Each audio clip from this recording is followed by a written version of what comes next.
Bismillah ar-Rahman ar-Rahim. Toujours dans le quatrième chapitre, nous allons voir dans cette vidéo la boucle répétée. Dans le quatrième chapitre, les boucles, nous avons déjà vu la boucle tant que. Dans cette vidéo, nous allons voir la boucle répétée.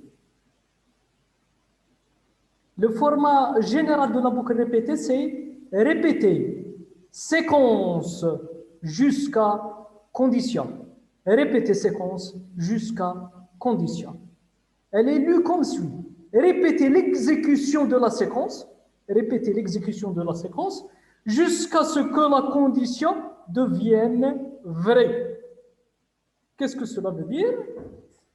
C'est-à-dire qu'on doit exécuter la séquence, ensuite tester la condition. Si elle est fausse, exécuter la séquence et tester la condition. Si la condition égale à faux, exécuter la séquence et ainsi de suite. Formons bien sûr une boucle. Quand la condition devient vraie, je quitte la boucle. Quand la condition devient vraie, je quitte la boucle. Qu'est-ce que c'est que la condition? La condition est une expression logique qui retourne vrai ou faux. Elle doit devenir, la condition, elle doit devenir vraie pour éviter quoi? Pour éviter la boucle infinie. Pour éviter la boucle infinie. C'est-à-dire, on exécute la séquence, on teste la condition. Si elle est fausse, je réexécute la séquence et ainsi de suite. Donc, à un moment donné, la condition doit devenir vraie pour qu'on puisse quitter la boucle. Sinon, c'est-à-dire si la condition ne change pas de valeur, si la condition reste toujours fausse, donc on est dans le cas, ou bien nous allons tomber dans le cas d'une boucle infinie. Et bien sûr, c'est une anomalie de programmation. Qu'est-ce que c'est que la séquence? Qu'est-ce que c'est que la séquence? C'est une ou plusieurs opérations. Si maintenant, avant de passer à plus d'explications, plus de détails sur la boucle répétée, si je fais une petite comparaison entre répétée et la boucle tant que, nous allons constater le suivant. Pour la boucle tant que nous avons déjà vu dans la vidéo précédente, pour la boucle tant que, on commence par tester la condition, ensuite exécuter la séquence. Alors que pour la boucle répétée, on commence par la séquence, ensuite on teste la condition. Ça, c'est la première différence entre tant que et répété. Pour tant que, condition, ensuite séquence. Pour répéter séquence, ensuite condition. La deuxième différence est pour la boucle tant que. Pour la boucle tant que, la condition doit être vraie pour exécuter la séquence. Si elle est fausse, on quitte la boucle.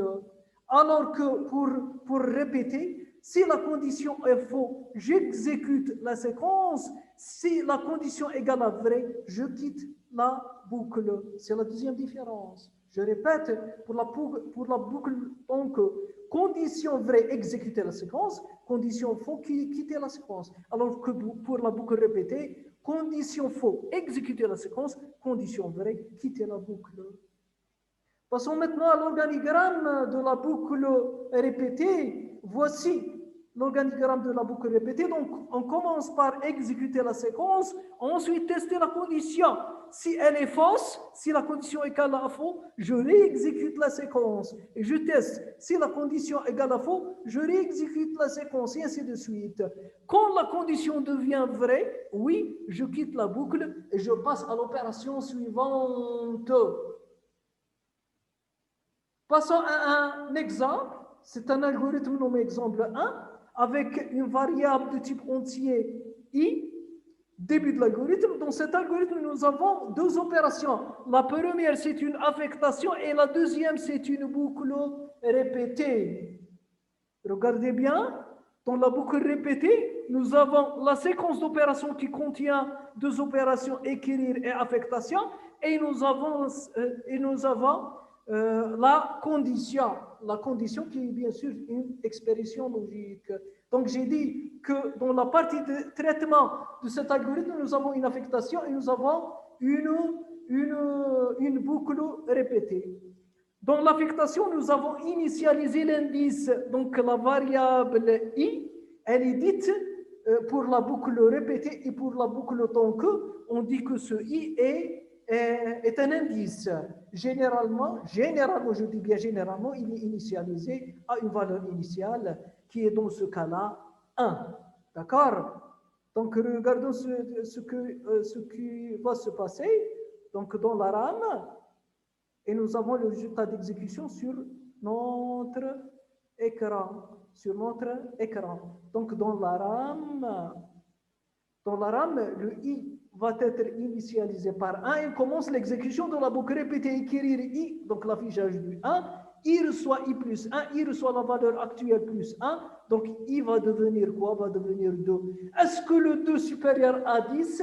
Non. Puisque la condition est fausse, je répète l'exécution, écrire i, donc l'affichage du 2, i reçoit i plus 1, c'est un 3, 3 supérieur à 10, c'est faux, je réexécute écrire i, donc l'affichage 3, i reçoit i plus 1, ça va devenir 4. Est-ce que le 4 est supérieur à 10? Faux, donc je répète, j'affiche le 4 et ainsi de suite, donc j'avance jusqu'à atteindre 9. 9 supérieur à 10, c'est faux, donc afficher 9, ensuite i reçoit i plus 1, donc c'est 10, d'accord? 10 supérieur à 10, c'est faux, je réexécute, écrire i, donc affichage du 10, i reçoit i plus 1, donc c'est 11, 11 supérieur à 10, c'est vrai, puisque la condition est devenue vraie, donc je quitte la boucle. Donc cet algorithme permet d'afficher les valeurs 1, 2, 3, 4, 5, 6, 7, 8, 9 et 10. Donc il affiche les valeurs de 1 jusqu'à 10.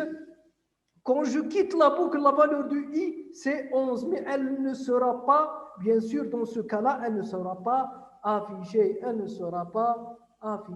D'accord?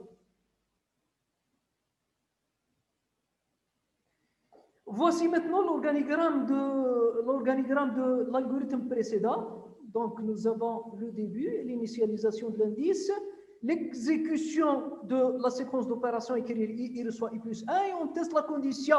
Si la condition est fausse, égale à faux ou bien non, donc on exécute encore une fois la séquence et on teste. Si égale à faux, on exécute la séquence et ainsi de suite. Quand la condition devient vraie, je quitte la boucle et je passe à la fin de l'algorithme. Passons à la traduction en C. Regardez bien cette remarque. Je dis qu'en C, il n'existe pas une boucle répétée proprement dite. Il existe une instruction qui fait presque le même travail. Il s'agit de la boucle ou bien de l'instruction do while. Donc, en langage C, on n'a pas une boucle répétée. Il existe une instruction qui ressemble à répéter, mais il ne s'agit pas de répéter, c'est bien l'instruction do while. Regardons bien cet exemple-là. Int i reçoit 1, do, accolade ouvrante, printf i reçoit i plus 1, while i inférieur ou égal à 10. Regardez bien qu'on a gardé la condition de la boucle tant que nous avons gardé la condition de la boucle tant que, et non pas la condition de la boucle répétée qui était i strictement supérieur à 10.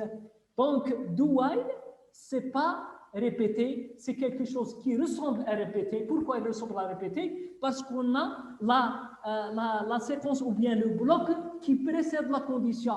Nous avons le bloc qui précède la condition. Mais ce n'est pas la boucle répétée, c'est quelque chose qui ressemble à répéter. Regardez bien que nous avons gardé la condition du temps que. Donc, il s'agit en quelque sorte, c'est un inversement de la boucle while. C'est un inversement de la boucle while. Là, avec do while, on commence par le bloc, ensuite la condition, alors que pour do while, on commence pour do while, on commence par le bloc, ensuite la condition. Pour while, on commence par la condition, ensuite bloc, d'accord? Si on passe à, par exemple, ou bien si on fait la traduction en langage Pascal, la boucle répétée existe explicitement. La boucle répétée en Pascal existe explicitement. La voici, la boucle répétée en Pascal, c'est repeat Right 1 pour l'affichage, il reçoit I plus 1 pour l'incrémentation. Et voici la condition de la boucle répétée, I strictement supérieur à 10. Donc, en Pascal, la boucle répétée existe explicitement. D'accord?